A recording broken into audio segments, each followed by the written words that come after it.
Hallelujah. Alléluia. Alléluia. Alléluia. Alléluia. Alléluia. Alléluia. Alléluia. Les bien-aimés du Seigneur l'adorent. Que le peuple choisi du Seigneur l'adore. Que le peuple particulier du Seigneur qu'il l'adore vraiment. Oh Père, nous te remercions pour ce magnifique dimanche matin. Encore une fois, nous pouvons venir encore plus près de ta parole et écouter les instructions dans la parole. Écouter ton cœur dans cette parole. Devenir de plus en plus comme toi. D'apporter de la joie à ton cœur. De t'apporter le plaisir au cœur. De grandir dans notre état spirituel. Voilà notre désir, Seigneur. Nous te remercions pour cette opportunité. Merci pour ce privilège. Permets à tes enfants de leur accorder la grâce d'écouter la parole de Dieu avec une très grande attention. Accorde-nous d'écouter dans l'esprit. Accorde-nous la grâce d'entendre les battements de ton cœur. Et Esprit du Dieu vivant, capture chaque individu que tu amènes à ce poste. Père, je prie que ta grâce les recouvre et qu'ils puissent entendre et comprendre, qu'ils puissent voir et voir ce que tu fais, Seigneur. Ajuste nos cœurs.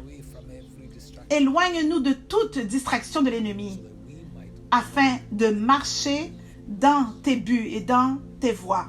Merci, Saint-Esprit.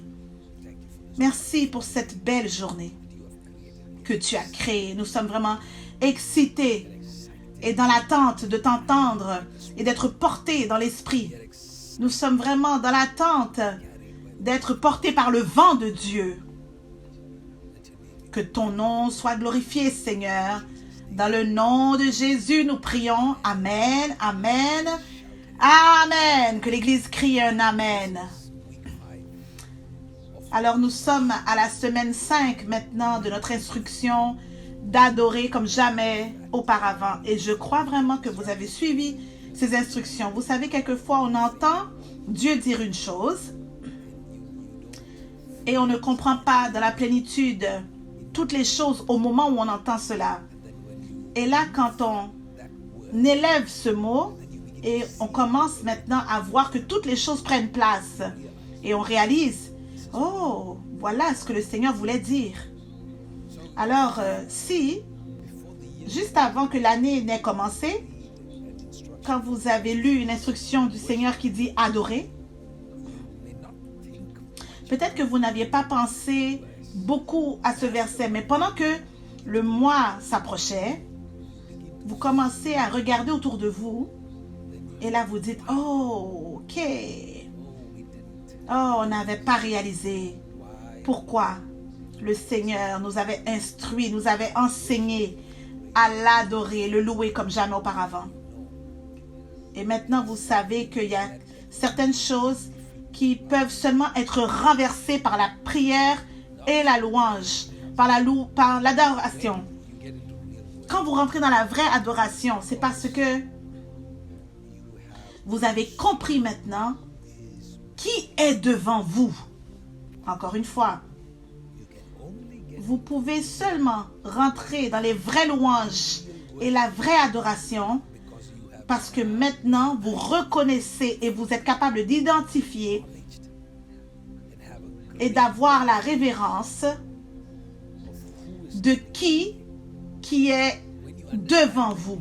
Quand vous comprenez la beauté de sa sainteté, quand vous comprenez comment il est grand, comment il est capable, comment il n'y a rien d'impossible à lui, et quand vous comprenez les caractéristiques de ce Dieu, comment il est tout. Il est notre alpha et oméga. comment il a vu la fin à partir du début. Quand vous commencez vraiment à comprendre la majesté, la gloire et la grandeur de ce roi des rois, Seigneur des seigneurs, c'est là que la vraie adoration commence à se manifester. Les vrais problèmes, combinés avec la réalité de qui notre Dieu est, ça c'est une bonne formule. Voilà pourquoi la Bible dit, ceux qui connaissent leur Dieu font des exploits. Il y a un endroit où vous pouvez arriver au point que vous connaissez Dieu quand vous commencez à comprendre comment Dieu vous a créé. Il y a une connexion avec cela. Encore une fois, je vais le redire. Vous ne pouvez pas me dire que vous connaissez Dieu et que vous ne vous connaissez pas vous-même. Il y a un grand problème. Quand un individu déclare dire qu'il connaît Dieu, mais que quand même, ils sont craintifs, ils ont peur, ils vivent dans la peur. Il y a des choses qui arrivent autour d'eux et ça les terrorise.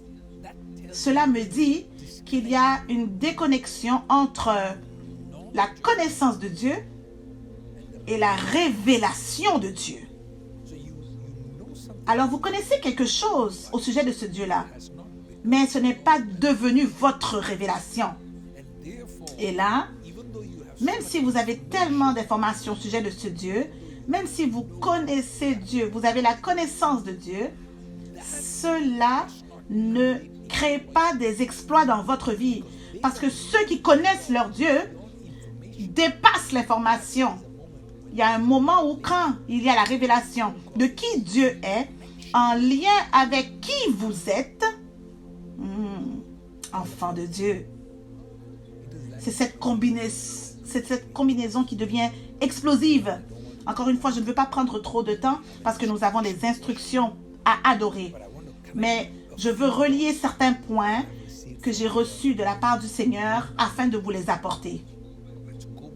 Retournons au dernier chapitre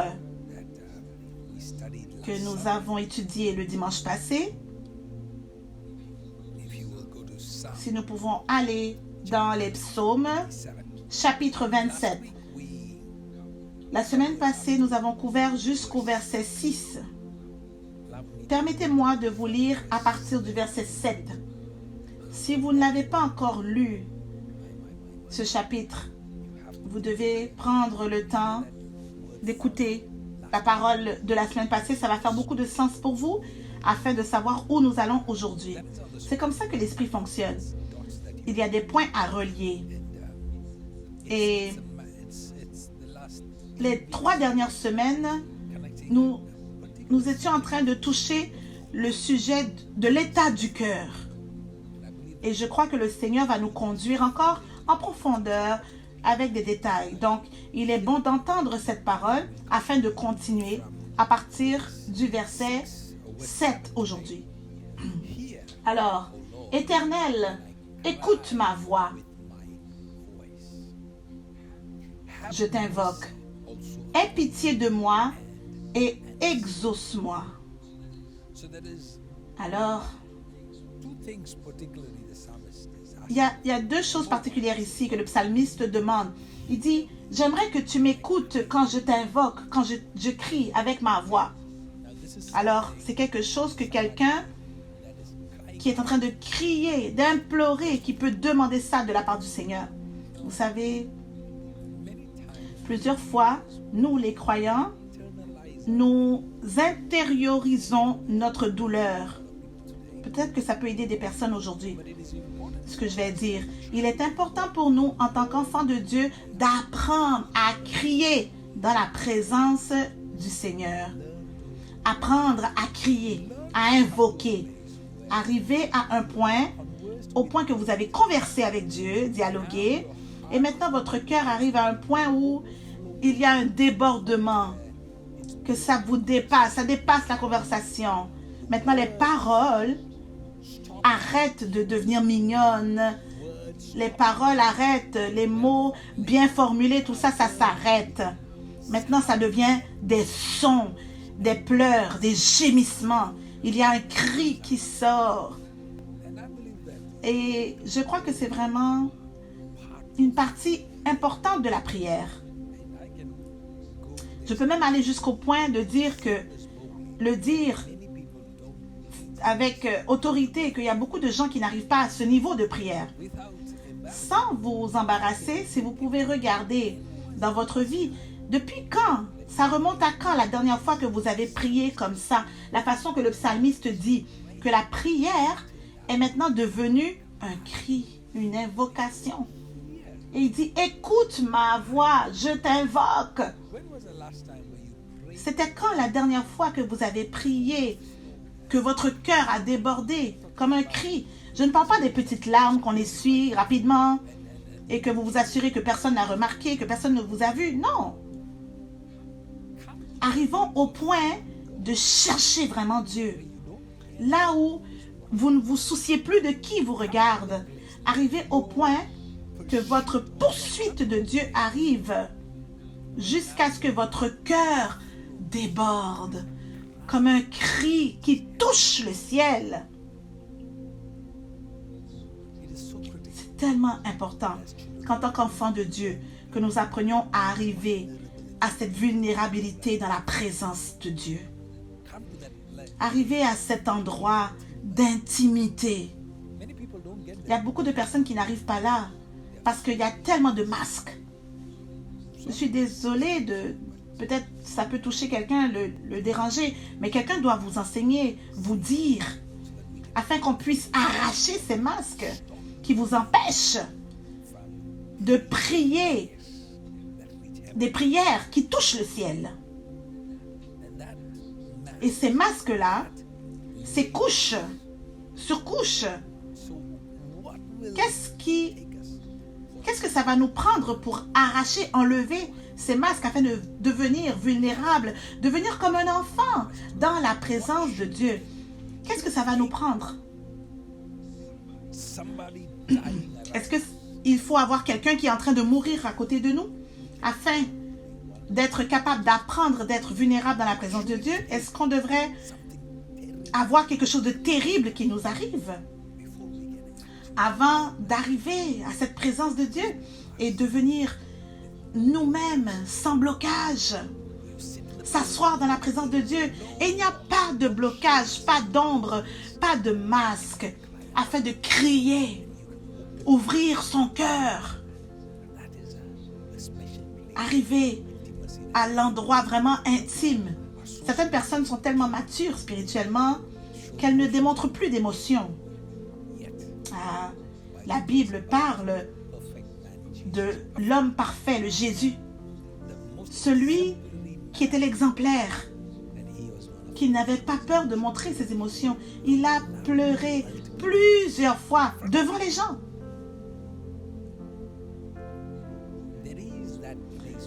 Il y a cet endroit où nous devons arriver, étant dans la présence de Dieu.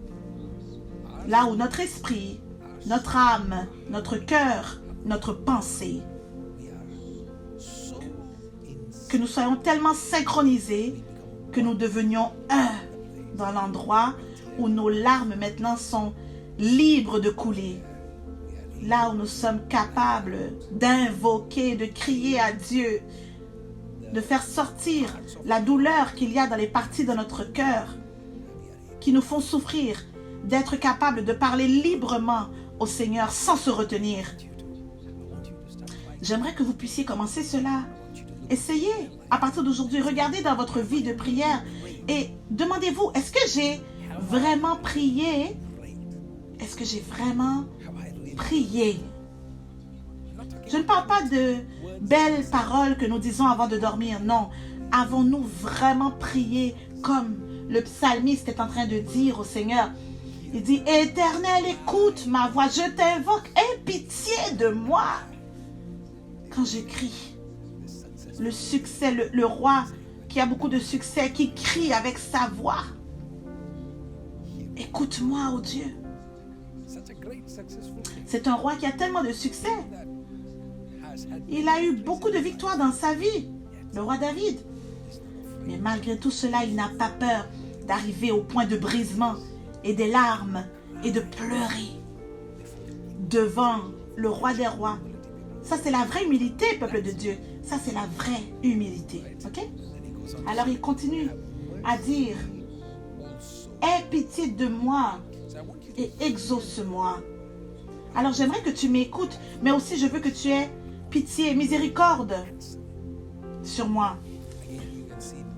Alors, vous pouvez voir 3 différentes couches d'une vie de prière. Premièrement, il dit, « Seigneur, j'aimerais que tu écoutes ma voix. Quand je crie avec ma voix, je t'invoque. » Et il dit, « J'aimerais que tu aies la pitié, la miséricorde et que tu m'exauces, que tu me répondes. » Le roi David est très précis.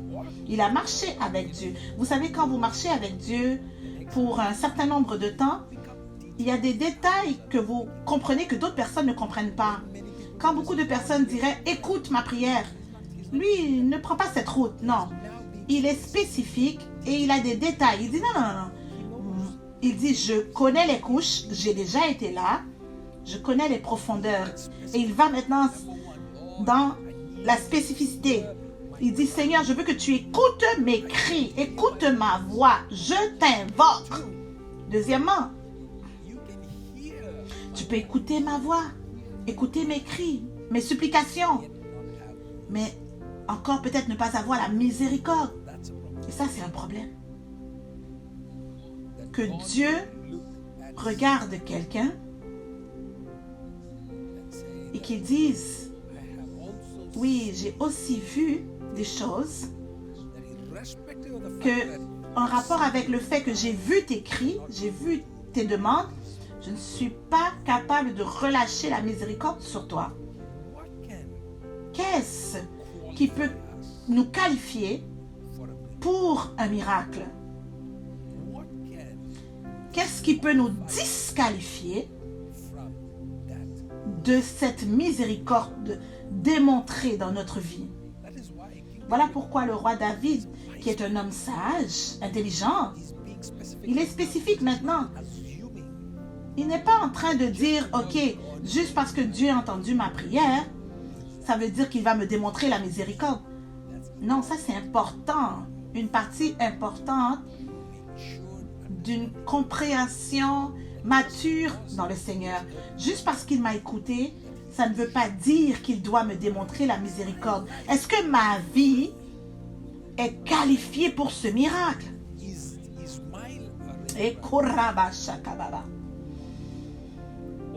ou est-ce qu'il y a eu trop de péchés dans ma vie que Dieu peut voir, que Dieu les regarde?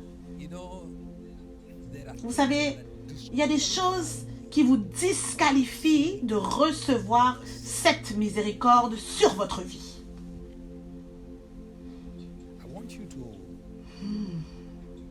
J'aimerais que vous regardiez dans vos cœurs aujourd'hui et que vous soyez comme David, assez humble pour dire, ok, ne pas tenir pour acquis que tout ce qu'il a fait, que tout ça maintenant, ça va être enregistré en sa faveur. Il dit, non, Seigneur, aie pitié de moi. Aie pitié de moi, j'ai besoin de ta miséricorde. Qu'elle me cherche, Seigneur. Qu'elle me localise. Je ne suis pas sûre de savoir si j'ai fait assez pour recevoir ta faveur. Voilà pourquoi il s'humilie en disant, Seigneur, je veux que ta miséricorde me cherche. Aie pitié. Il y a une chose que j'ai expérimentée du Seigneur, c'est que quand quelqu'un demande la miséricorde, la grâce, il est le Dieu qui accorde la miséricorde. Quand quelqu'un cherche sincèrement la miséricorde, c'est le genre de Dieu qui est bon dans son pardon envers l'homme, sans lequel personne ne serait capable de se tenir devant lui. Alors, enfants de Dieu, dans votre poursuite pour les percer, la première chose que j'aimerais que vous regardiez, est-ce que vos cris arrivent au ciel? Est-ce que d'abord il y a un cri? Tout d'abord. Ou êtes-vous trop gêné, embarrassé à savoir de quoi vous allez avoir l'air? Êtes-vous arrivé au point de désespoir? Là où vos cris peuvent maintenant être entendus bien haut et fort. Deuxièmement, avez-vous atteint le point d'humilier votre cœur et de dire, Seigneur, aie pitié de moi. Miséricorde, que ta miséricorde me localise. Avant de demander à Dieu sa faveur, êtes-vous capable de lui demander la miséricorde? Qu'elle vous cherche, qu'elle vous retrouve. Père, j'ai besoin de ta miséricorde. Pas parce que j'en suis digne, mais à cause de ta miséricorde. Pas parce que je suis qualifié pour cela. Pas parce que je suis prêt à l'acquérir. Mais parce que, Seigneur, je suis encore là, dans ta présence. Je suis encore là, à tes pieds. Et je sais que tu es celui qui est assez bon et grand dans la miséricorde. Oui, tu es bon. Que quelqu'un qui demande, tu démontres la miséricorde en abondance à ceux qui humilient leur cœur. Oui, c'est le moment. Quand l'histoire se crée, c'est le moment que la faveur touche quelqu'un de nulle part. C'est le moment précis. Là où la grâce de Dieu commence à envelopper quelqu'un. Parce que nous nous sommes humiliés assez pour chercher sa miséricorde. Vous savez, enfants de Dieu, c'est la partie de Dieu qui est si unique, qui est si grande, qu'il n'est pas comme les êtres humains, qu'il n'est pas comme les membres de votre famille, il n'est pas comme les amis que vous appelez amis et après qui vous trahissent. Il n'est pas comme les gens qui changent comme des ombres. Non, non, non, c'est la beauté de notre Dieu, de notre Seigneur. Il est un Dieu miséricordieux. Il est sur le point de relâcher des percées sur quelqu'un, mais je veux vous aider à être capable de toucher sa miséricorde. Et là, il dit, exauce-moi, Seigneur. Après le fait que tu as entendu ma voix, après le fait que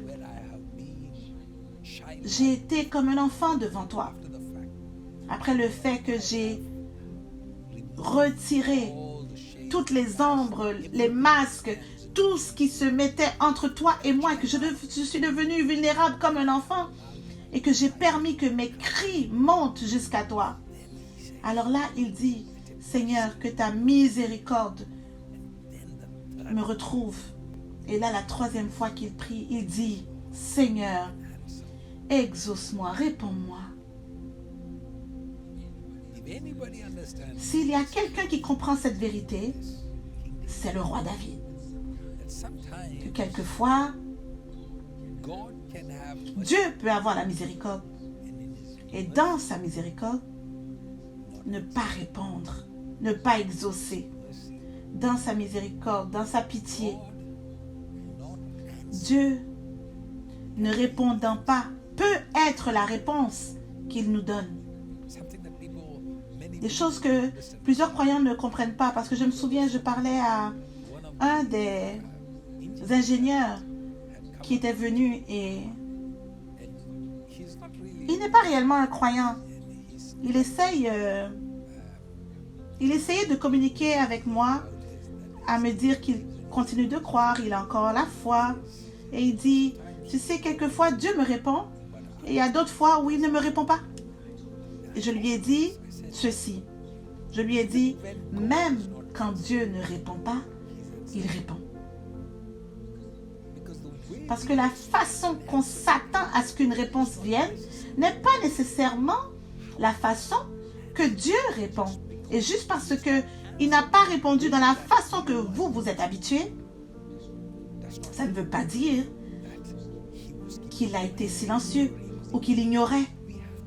Nous devons apprendre à interpréter la manière que Dieu parle. Alors, pour ce psalmiste, le roi David, il a eu assez de rencontres avec le Seigneur pour comprendre sa vérité. Que ça ne suffit pas que Dieu ait la miséricorde, qu'il ait pitié envers moi. Je demande une réponse, un exaucement, un détail. Je m'attends à une réponse. Je m'attends à une réponse.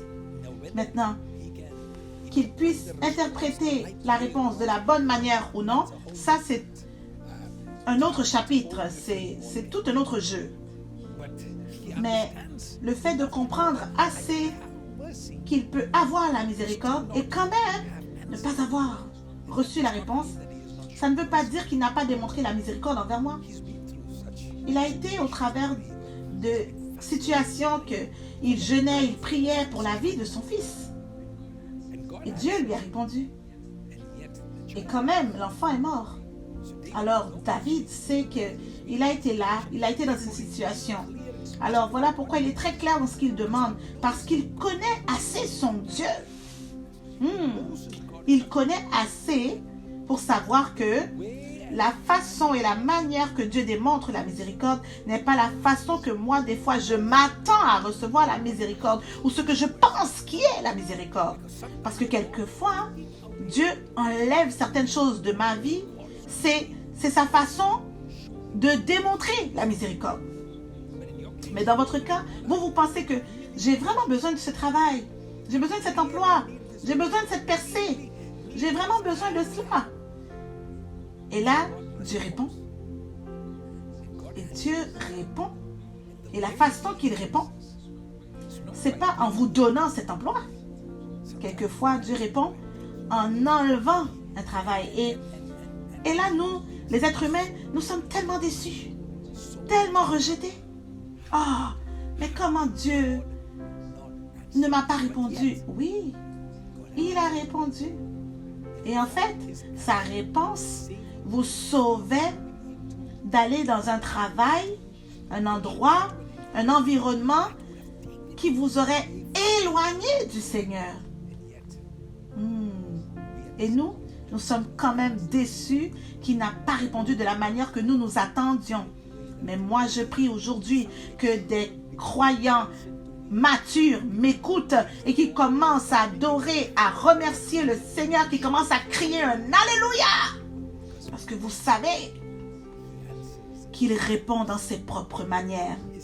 Sa réponse. La façon qu'il répond. Oh Dieu, je veux comprendre la façon que toi tu réponds. Pas la façon que moi je veux. Pas celle que je m'attends dans la façon que mon père naturel me répondrait, que ma mère naturelle me répondrait, biologique. Non, non, non. Nous sommes marqués, cicatrisés par nos limites des humains qui nous entourent. Et nous nous attendons du Seigneur de la même façon. Et là, nous sommes déçus encore et encore parce que nous regardons l'humain briser les façons, les expériences des humains. Mais non, Seigneur, je veux comprendre ta miséricorde. Et ta miséricorde n'est pas nécessairement en train de me donner ce que je désire vraiment. Ta miséricorde, c'est sa miséricorde qui a enlevé cet enfant qui aurait été probablement né dans la vie de David. Mais est-ce que l'être humain peut comprendre ce niveau de miséricorde? Roi David, lui, il le pouvait. Parce que jusqu'à ce que cet enfant, pendant qu'il était vivant, le roi David priait, pleurait pour un miracle. Mais le moment où l'enfant mourut, il s'est levé. Les gens étaient vraiment confus autour de lui. Ils ont dit, on ne comprend pas cet homme. Il pleurait, il se lamentait quand l'enfant était vivant. Et maintenant que l'enfant est mort, il se lève et va manger. Mais qu'est-ce qui se passe? Mais roi David comprenait son Dieu. Il a compris son Dieu. Il a compris la miséricorde. Le roi David a compris la manière que Dieu a répondu. Ce n'était pas seulement la façon que moi je veux. Il m'a donné miséricorde. C'est sa miséricorde.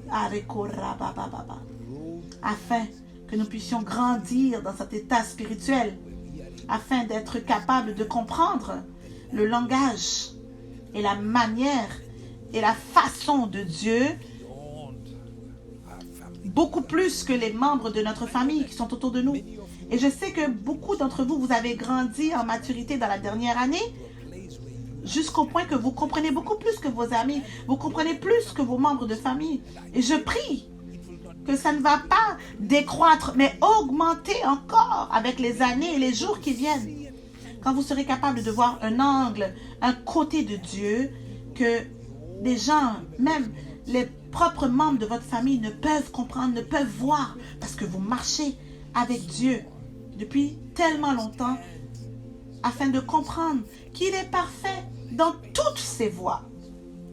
Il est parfait dans toutes ses voies. Il est un bon Dieu.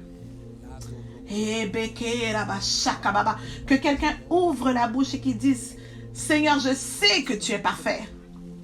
Alors la partie de moi qui doit être perfectionnée, Seigneur, aide-moi dans cette sphère. La partie de moi qui a besoin d'une percée n'est pas le côté de Dieu. Ça, c'est nous. C'est notre côté à nous qui a besoin de la percée. Et la partie que nous pensons connaître, mais que nous ne connaissons pas. La partie que nous pensons que nous comprenons Dieu, mais qu'on ne comprend pas. Je prie que vous allez désirer que Dieu vous aide à grandir dans cette maturité cette semaine.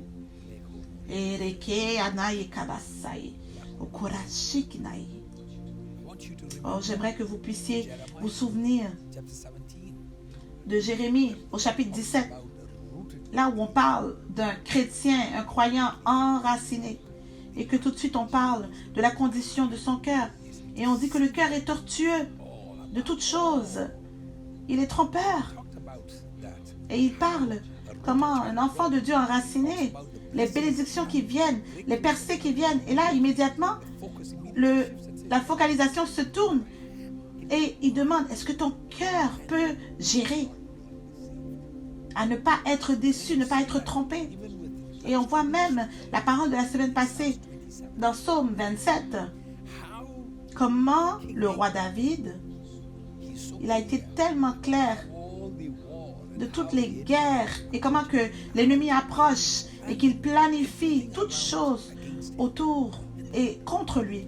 Et immédiatement, il amène ses yeux au loin de tout ce qu'il y a autour et il met lui ses yeux sur la beauté de l'Éternel. Il admire l'Éternel, il met ses yeux dans le temple, il met son cœur là où c'est censé être. J'aimerais que vous puissiez regarder encore à l'intérieur de votre cœur cette semaine. Je crois que le Seigneur pousse notre cœur à arriver au point où nous sommes capables de comprendre que l'ennemi est constamment en train d'attaquer notre cœur. Il essaye constamment contre notre cœur. Voilà pourquoi vous voyez dans la prochaine parole au verset 8, « Mon cœur dit de ta part, cherchez ma face, je cherche ta face, ô Éternel. »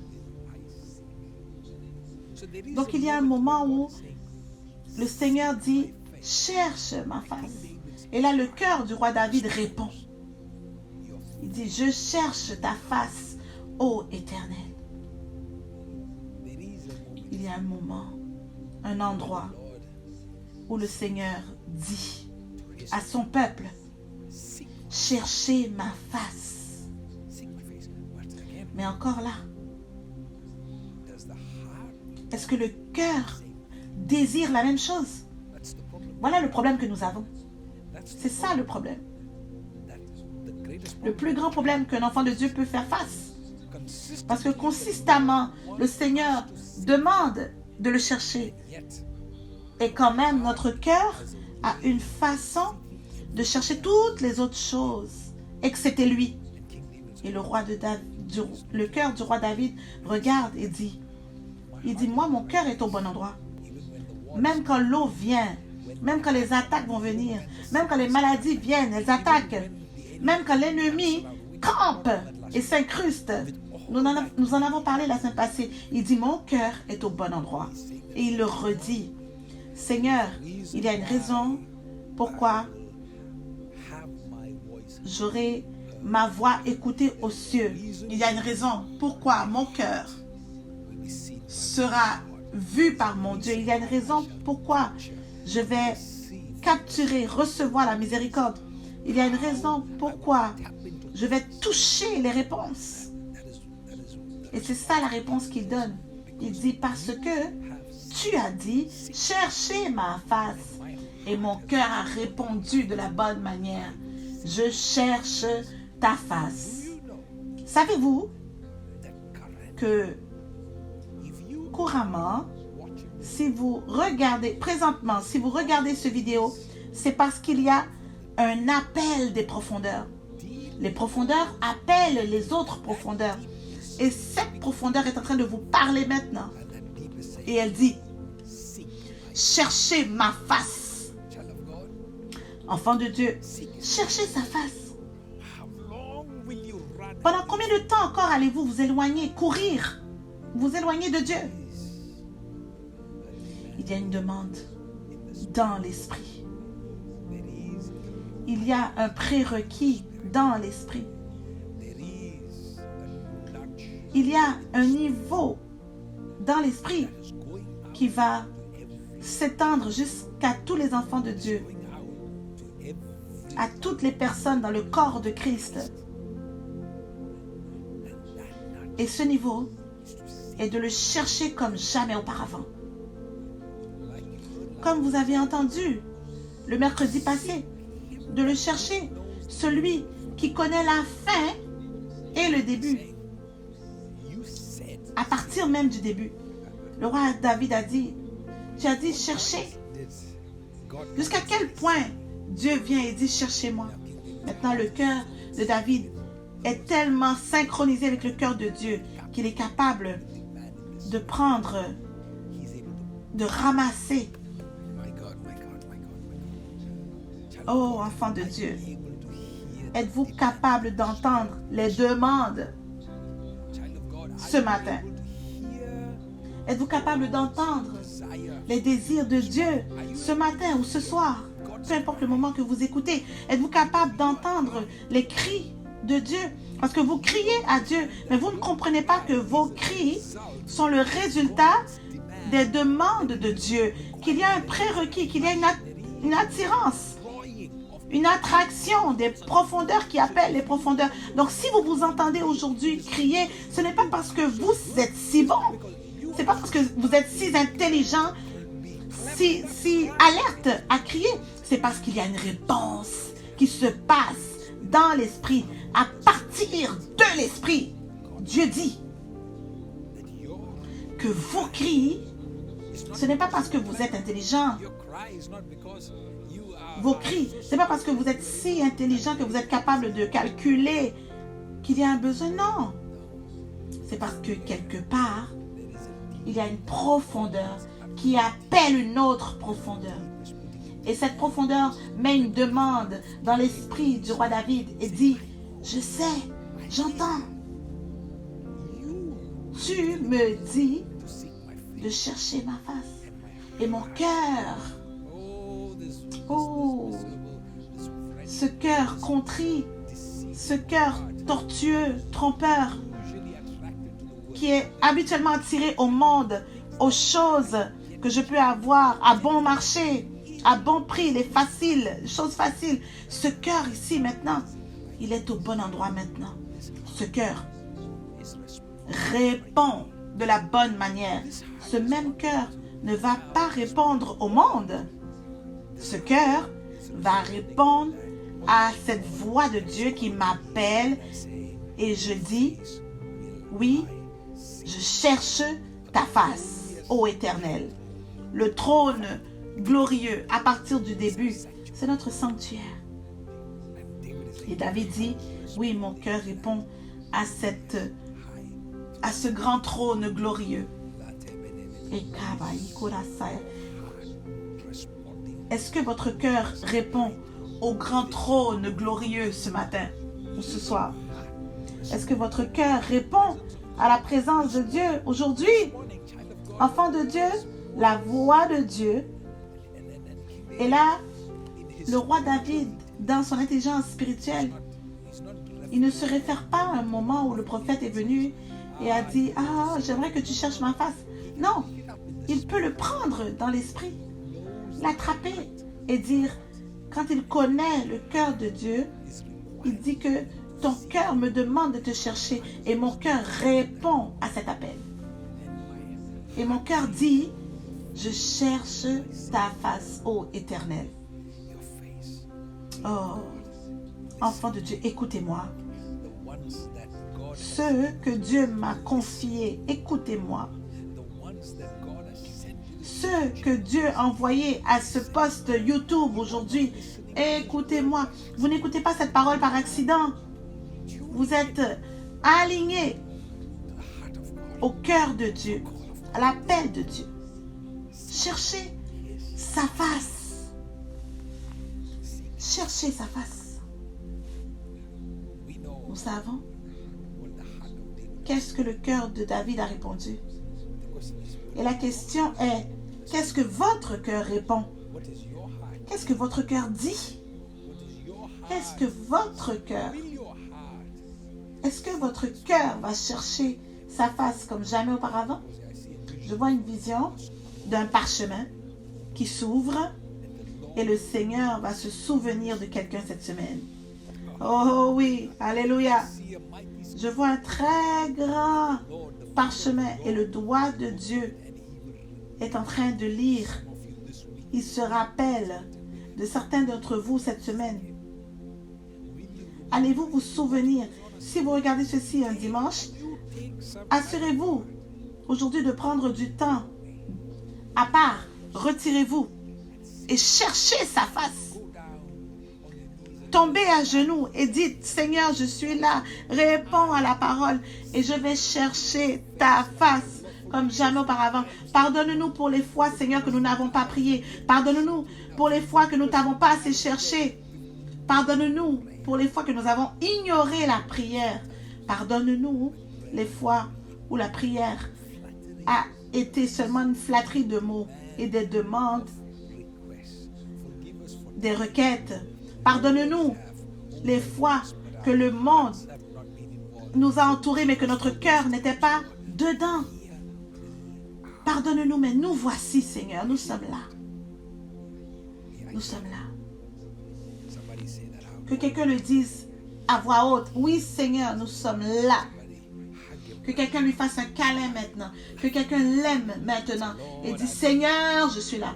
Seigneur, je suis là. Dieu de miséricorde, je suis là. Je suis là.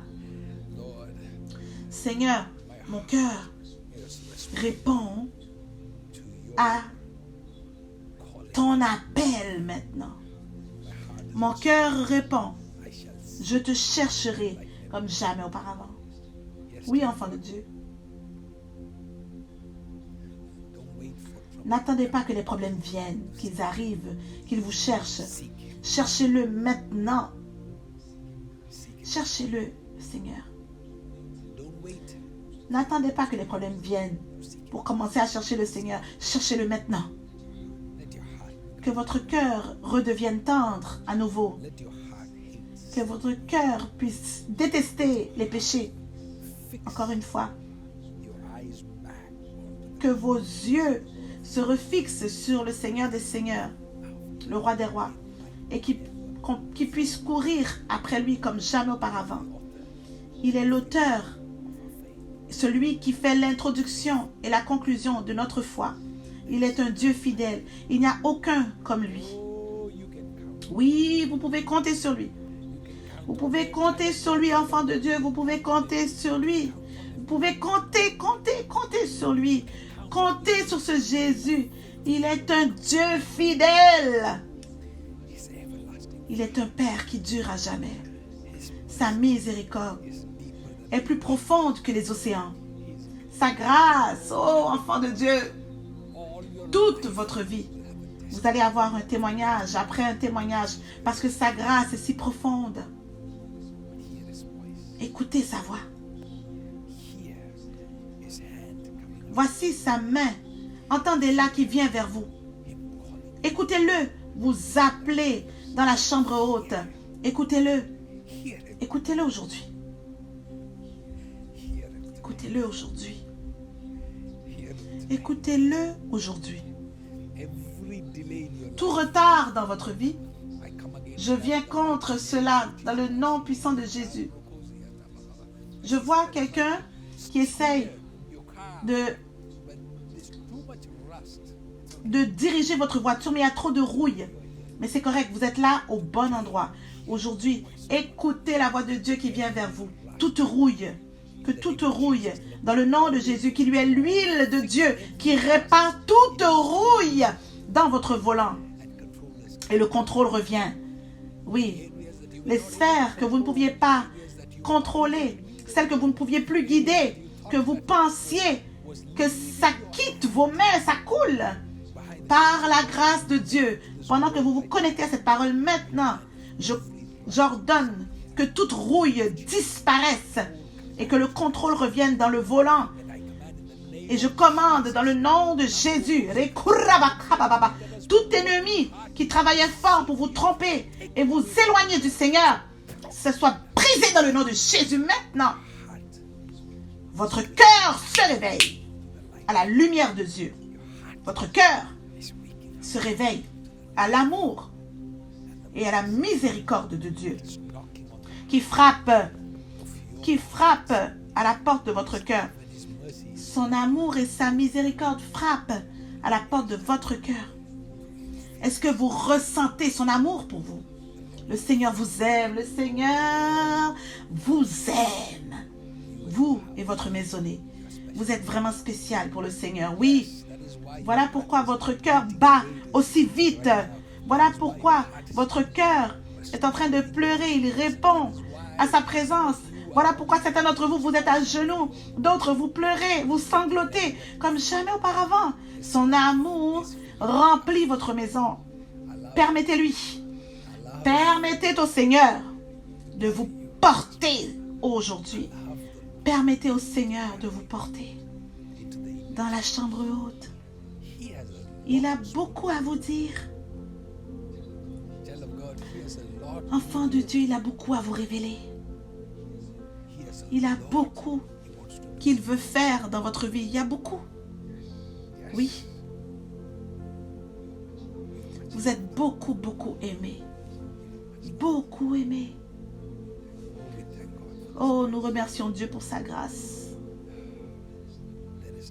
Il n'y en a aucun comme lui. Il n'y a personne comme lui. Saint-Esprit, je te remercie pour tes enfants précieux. Merci, parce que ton amour est en train de leur faire un câlin maintenant. Merci, parce que tu les attires vers toi comme jamais auparavant.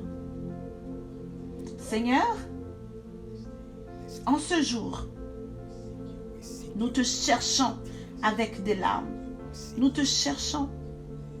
Je prie que tu écoutes nos voix, nos cris. Seigneur Jésus, que ta miséricorde retrouve tes enfants. Que ta miséricorde localise chaque partie de leur corps qui a besoin de guérison. Que ta miséricorde les touche. Que ta pitié, Seigneur, les guérisse maintenant dans le nom de Jésus, de la tête jusqu'aux plantes des pieds. Oh, le vent de guérison bouge dans votre corps maintenant. Oh, dans le nom puissant de Jésus, prenez-le, enfant de Dieu, prenez-le par la foi. Soyez guéris dans le nom de Jésus. La miséricorde du Seigneur est en train de guérir votre corps tout entier. La miséricorde du Seigneur. Hey, mon Dieu, mon Dieu, mon Dieu, mon Dieu. Ouvrez la bouche, remerciez-le, remerciez-le, remerciez-le. Remerciez-le, remerciez-le par la foi. Remerciez-le par la foi. Ouvrez la bouche et dites, Seigneur, je reçois ta réponse aujourd'hui. Je reçois ton exaucement dans mon mariage. Je reçois ta réponse dans mes finances. Je reçois ta miséricorde dans toute sphère de ma vie.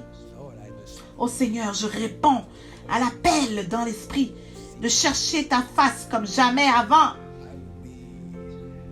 Oh oui, l'enfant de Dieu qui est un enfant mature, qui le cherche comme jamais auparavant. Oui, je le chercherai comme jamais auparavant. Ouvrez la bouche et déclarez, je vais le chercher comme jamais auparavant. Ma vie de prière est de retour comme jamais auparavant. La parole de Dieu est de retour. J'aimerai le Seigneur comme jamais auparavant. Ouvrez la bouche et déclarez-le, déclarez-le. J'aimerai Jésus comme jamais avant. Et l'ennemi n'a aucune place dans ma vie. Les démons n'ont aucune place dans ma vie. J'aime le Seigneur comme jamais auparavant. J'aimerais que vous acclamiez comme jamais auparavant.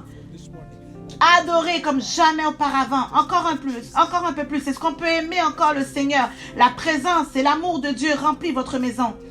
Levez les mains et appréciez la présence de Dieu. Adorons-le, adorons-le.